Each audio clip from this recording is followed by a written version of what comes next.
여러분 안녕하십니까? 광주 MBC 뉴스투데이입니다. 먼저 오늘의 주요 뉴스입니다. 옛 전남도청 원형 복원이 속도를 내고 있습니다. 광주시와 시도민대책위는 이번 주 도종환 문화부 장관을 만나 도청 복원을 정부 사업으로 공식화할 예정입니다. 본격적인 여름이 시작되면서 토종 생태계를 잠식하는 외래 식물들이 무섭게 퍼져나가고 있습니다. 2019년 광주 세계수영대회 조직위원회가 헝가리 부다페스트에서 차기 대회 개최지인 광주를 홍보하고 있습니다. 주민들이 운영하는 작은 도서관들이 단순한 도서 대출 공간이 아닌 소통과 만남의 장소로 인기를 얻고 있습니다. 옛 전남도청 원형 복원이 속도를 내고 있습니다. 광주시와 시도민대책위원회는 이번 주 도종환 문화부 장관을 만나 도청 복원을 정부 사업으로 공식화하고 예산도 확보할 방침입니다. 하지만 도청 복원이 속도전만으로 이루어질 수 있을지는 의문입니다. 박수인 기자입니다. 지난달 시민공청회를 열어 옛 전남도청 복원 결의를 모은 시도민대책위는 오는 26일 서울에서 도종환 문화부 장관을 만납니다. 윤장현 광주시장과 이은방 광주시의회 의장 등 대책위 지도부가 면담 주최로 나섭니다. 대책위는 도종환 장관으로부터 도청 복원에 대한 공식적인 약속을 받아내고 이를 추진할 전담기구 설치를 요청할 예정입니다. 문화체육관광부와 우리 시가 함께 도청 복원에 대한 태스크포스를 만들어서 금년도 8월쯤으로 사업 계획과 로드맵을 만들어서 내년도에 첫 번째 정부 예산으로 반영하는 것을 목표로 하고 있습니다. 시도민 대책위가 그리고 있는 도청 복원은 전남도청과 경찰청을 80년 모습으로 되돌리고 그 안을 항쟁의 서사로 채운다는 겁니다. 하지만 문화전당 건립이 계획되기 이전 이미 20년 넘게 전남도청으로 사용되면서 보수와 개조가 이루어져 왔던 만큼 원형이 어떤 모습인지는 확실치 않습니다.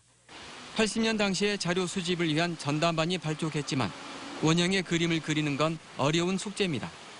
복원된 공간을 채울 항쟁의 서사를 어떤 내용과 형식으로 구현할지에 대해서도 시민사회의 합의가 필요합니다. 도청 건물을 문화전당에서 분리해내고 나면 누가 어떻게 운영할지도 다시 정해야 합니다. 이 모두 시간이 필요하고 시민들의 새로운 합의가 필요합니다. 적어도 속도와 예산만으로 해결될 일은 아닙니다. MBC 뉴스 박수인입니다. 주말에 이어 월요일인 오늘도 폭염이 기승을 부리겠습니다. 전 지역에 폭염특보가 내려져 있는데요. 광주를 비롯해 나주와 담양, 화순 등 전남 9개 시군에는 폭염경보가 내려져 있고요. 그 밖에 전남 모든 지역에는 폭염주의보가 발효 중입니다. 오늘 광주의 낮 최고 기온은 33도로 어제보다 1도가량 높겠습니다. 영광 32도, 나주와 화순 33도 등 대부분 지역 33도 안팎까지 오르겠고요. 밤에도 곳곳에 열대야가 나타나니까 더위에 대비한 건강관리 잘 해주셔야겠습니다. 폭염이 지속되는 가운데 오늘은 곳곳에 소나기가 쏟아지겠고요. 내일은 장마전선의 영향을 받아서 우리 지역에 장맛비가 내리겠습니다. 광주와 전남 지역 내일까지 30에서 80mm의 강우가 예상됩니다. 우산 꼭 챙기셔야겠고 비로 인한 피해 없도록 주의하셔야겠습니다. 현재 기온 보시면 광주가 27.4도, 영광이 26.8도로 출발하고 있고요. 낮 기온은 장성 31도, 담양 33도로 예상됩니다. 대부분 지역 어제와 비슷하거나 1도가량 높겠습니다. 곡성과 구례, 보성이 33도로 예상됩니다. 날씨였습니다. 가시박, 도깨비가지, 돼지풀, 이름도 생소하죠. 남의 집에 버젓이 들어와 살고 있는 외래 식물들인데요. 번식 속도가 심상치 않습니다. 더 큰 피해를 막으려면 가을이 오기 전에 제거해야만 합니다. 이미지 뉴스 리포터가 보도합니다.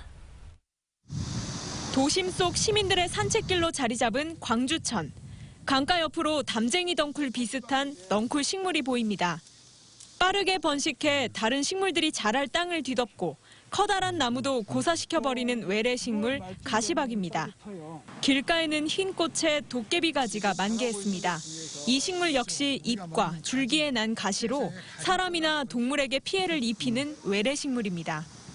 사람 피부에 닿게 되면은 피부가 씻겨서 거기 약간의 독성 비슷하게 생겨서 우들투들하게 부어 올라와요. 이 밖에 대표적인 외래식물로 꼽히는 돼지풀과 가시상추도 녹음이 우거지는 여름철을 만나 빠른 속도로 번져나가고 있습니다. 우리 지역에선 주로 영산강 일대와 광주천 주변을 중심으로 분포돼 있는데요. 번식 속도가 빠른 외래 식물들이 물을 타고 정착해서 순식간에 번져나가기 때문입니다. 가을이 돼서 꽃이 피고 열매가 맺히면 번식을 막는 게 더 어려워집니다. 대개 여름에 한 3번 정도 이 외래식물 제거 활동을 해왔는데요. 지금 올해 같은 경우는 지금 지난 그 며칠 전에 한번 그 제거 활동을 했었고. 우리 땅의 건강한 생태계를 지키기 위해 외래 식물과 버리는 사투가 폭염 속에 연일 이어지고 있습니다. MBC 뉴스 이미지입니다.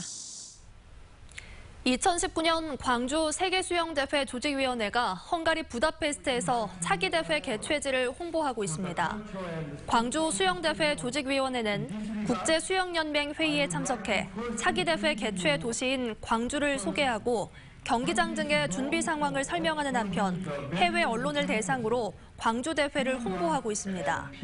또 조직위 실무자들이 부다페스트 조직위가 개최한 참관 프로그램에 참가해 대회 운영 전반에 대해 정보를 수집하고 있습니다. 광주 말바우 시장이 문화관광형 시장으로 육성됩니다. 광주 북구는 말바우 시장이 문화관광형 시장 육성사업 대상으로 선정됨에 따라 3년 동안 18억 원을 투입해 어머니의 감성과 젊은이의 활력이 넘치는 시장으로 가꿀 예정입니다.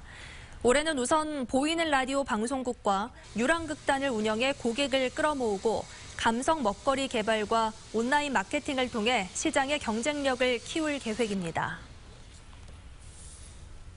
아파트 단지에 작은 도서관들이 잇따라 들어서고 있습니다. 주민들이 스스로 운영하는 공동시설에 단순한 도서 대출 공간이 아닌 주민 소통과 만남의 장소로 인기를 얻고 있습니다. 김종태 기자입니다. 광양 신도심 아파트 단지의 한 작은 도서관. 40여 제곱미터의 아담한 규모지만 8천여 권의 서적이 빽빽히 들어차 있습니다. 아파트 주민들이 가져온 책부터 독지가들의 기부를 통해 도서관은 항상 다양한 분야의 서적들로 가득합니다. 작은 도서관에 대한 주민들의 애정은 그 어느 도서관도 부럽지 않습니다. 평일인데도 방과 후 학생들이 책을 읽고 공부하는 공간으로 하루 이용자만 40여 명이 넘습니다. 여름에 시원하고 공부도 많이 할 수 있고 읽을 책도 많아서 자주 찾아요. 도서관 관리부터 운영 등 모든 업무는 주민 스스로 도맡아 하고 있습니다. 그러다 보니 작은 도서관은 주민들이 여가 생활을 즐기며 대화와 소통 시간을 갖는 사랑방 역할까지 톡톡히 해내고 있습니다. 아이들이 책을 보러 오는 그런 공간에 국한되지 않고 우리 주민들 간의 대화와 소통의 장이 이루어지는 곳으로 우리 아파트에서는 꼭 필요한 공간인 것 같습니다. 광양읍의 또 다른 작은 도서관은 학생들을 대상으로 체험활동 프로그램을 운영하고 있습니다. 선생님의 재능 기부로 12주 과정의 색종이 접기에 학생들은 시간 가는 줄 모릅니다. 아파트 작은 도서관은 주민들이 편하고 쉽게 접근할 수 있는 공간이라는 점이 대형 도서관과의 차이점입니다. 도서 구입 지원 사업뿐만이 아니고 프로그램 운영 지원 사업도 같이 병행해서 함으로써 도서관 활성화를 위해서 많은 노력을 하고 있습니다. 광양 지역 아파트 단지를 포함해 주택가 주변에 들어선 작은 도서관만 모두 18곳. 바쁜 일상 탓에 대형 도서관을 찾기 힘든 요즘, 접근성을 바탕으로 작지만 알찬 문화 공간으로 주민 생활 속에 뿌리 내리고 있습니다. MBC 뉴스 김종태입니다. 지난 주말 국회에서 최종 의결된 추경 예산을 통해 광주시의 현안 사업비 606억 원이 확보됐습니다. 주요 사업비로는 노인 일자리와 사회활동 지원비 23억 원, 친환경 자동차 부품 클러스터 사업비 40억 원, 노인과 중증장애인 의료급여 보조금 102억 원 등입니다. 전라남도도 이번 정부 추경을 통해 30여 개 현안 예산 884억 원을 확보했습니다. 광주시가 시각장애인을 위한 시내버스 노선 안내 책자를 만들어 관련 단체에 무료로 배포한다고 밝혔습니다. 시각장애인들의 이동권 보장을 위해 만든 점자 노선 안내 책자는 시각장애인협회와 점자 도서관 등 관련 기관과 단체에 제공될 예정입니다. 한편 광주에 살고 있는 시각장애인은 7,300여 명입니다.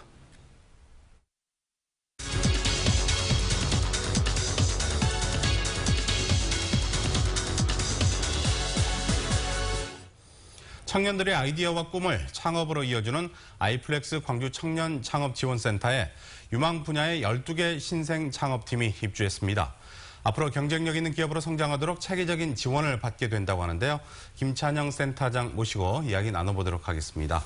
어서 나십시오. 안녕하십니까. 네, 먼저 아이플렉스 청년 창업 지원센터가 어떤 곳인지 설명을 해주시죠.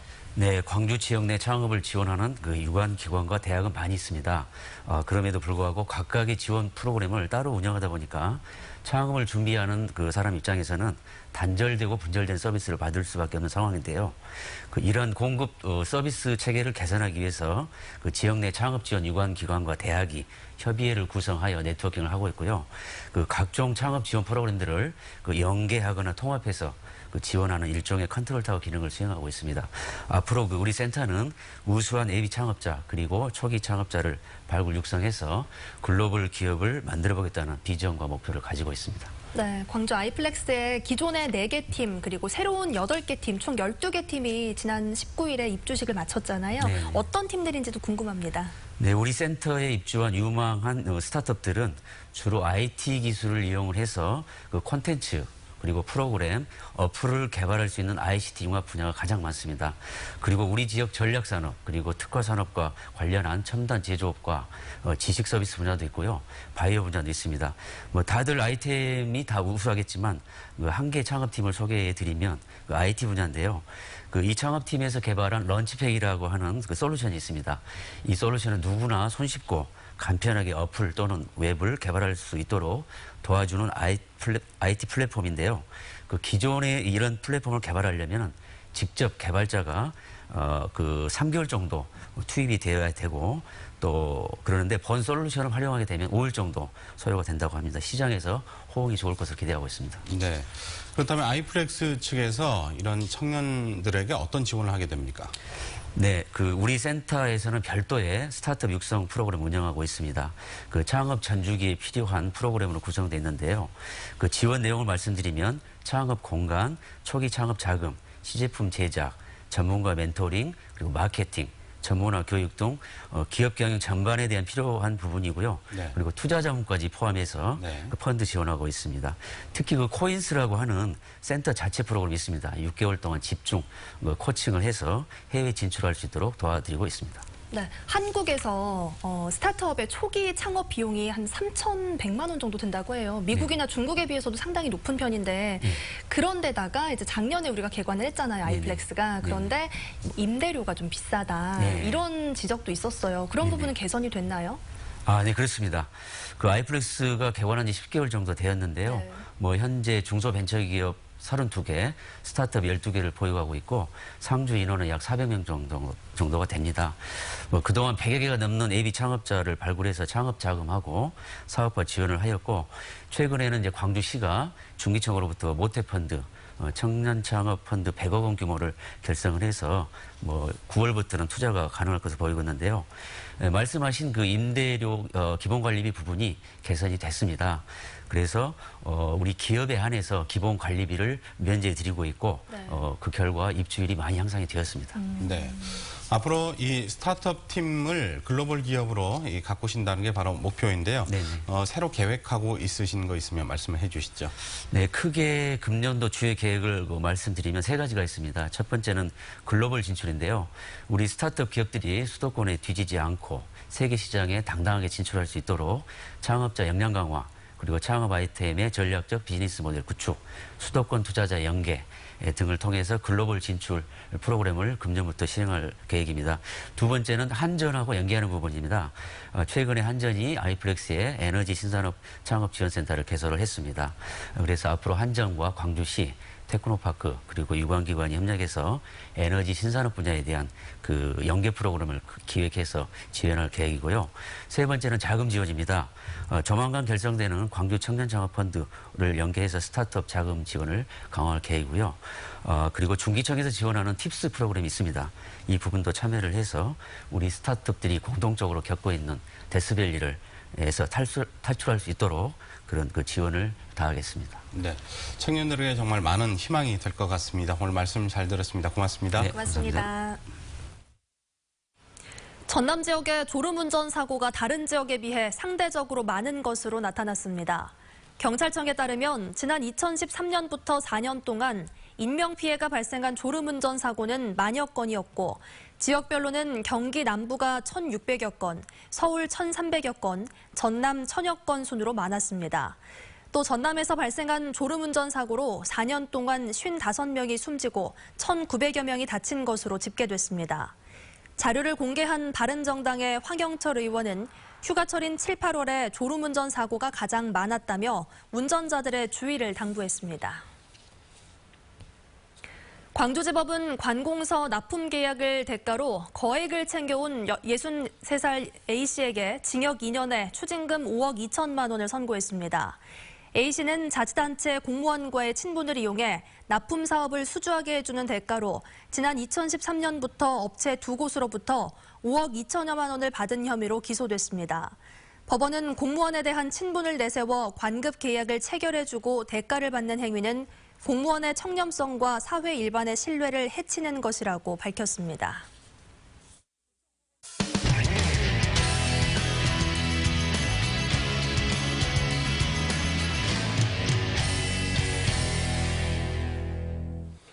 고래문화특구 울산 남구 장생포에 고래를 주제로 한 5D 입체 영상관이 문을 열었습니다. 가상현실 속에서 다양한 고래를 만나볼 수 있습니다. 보도에 이용주 기자입니다. 지구상에 현존하는 가장 큰 동물인 대왕고래가 360도 스크린 안에서 미끄러지듯 유영합니다. 아기 귀신고래를 위협하는 고대 상어와 맞서자 관객석에 안개가 퍼지고 물방울이 떨어집니다. 고래를 생생하게 보고 체험할 수 있는 5D 입체 영상관이 국내 유일 고래특구 장생포에 문을 열었습니다. 로봇도 나오고 이제 괴물 상어도 나오고 해서 어린이를 중심으로 온 가족이 재밌게 볼 수 있는 SF 오락물을 만드는 데 좀 중점을 두고 제작을 했습니다. 지름 13m, 높이 5m의 대형 원형 스크린 안에서는 최대 80명이 함께 관람할 수 있습니다. 2층에는 울산대교와 국가산단을 한눈에 조망할 수 있는 전망대가 마련돼 있습니다. 이 밖에 옛 포경기지인 장생포항의 미관을 개선하는 워터프론트 조성 사업은 올해 12월에, 장생포를 감싼 동해바다를 둘러볼 수 있는 모노레일은 내년 3월 준공을 목표로 공사가 진행되고 있습니다. 앞으로 장생포는 어린이 고래 테마파크와 예술 창작소 등 다양한 고래 관광 인프라를 기반으로 차별화된 문화관광 특구로 거듭날 것입니다. 고래박물관과 생태체험관, 고래바다 여행선을 시작으로 국내 유일의 고래특구로 자리매김한 장생포가 새로운 컨텐츠로 제2의 도약을 시작했습니다. MBC 뉴스 이용주입니다. 광주문화재단 대표이사 재공모에 모두 5명이 지원했습니다. 문화재단은 서류심사와 임원추천위원회 면접심사를 거쳐 오는 28일쯤 복수 후보를 추천할 예정이고 윤장현 광주시장은 이 가운데 최종 후보를 지명해 시의회 인사청문을 요청할 계획입니다. 문화재단은 지난 2월 대표이사 후보 2명을 추천했지만 광주시가 전문성 부족 등을 이유로 거부하자 일부 추천위원들이 중도 사임하면서 대표 선임이 미뤄지고 있습니다. 제35기 대통령기 전국 남녀 양궁대회가 어제 광주 국제양궁장에서 개막했습니다. 광주에서는 처음 열리는 올해 전국 남녀 양궁대회에서 고등부와 대학부, 일반부의 118개 팀 500여 명이 참가해 시도대항과 단체전, 개인전으로 나눠 오는 28일까지 기량을 겨룹니다. 특히 오는 27일과 28일에 열리는 리커브와 컴파운드 결승전에서는 정상급 선수들이 진검승부를 펼칠 것으로 예상돼 관심이 모아지고 있습니다.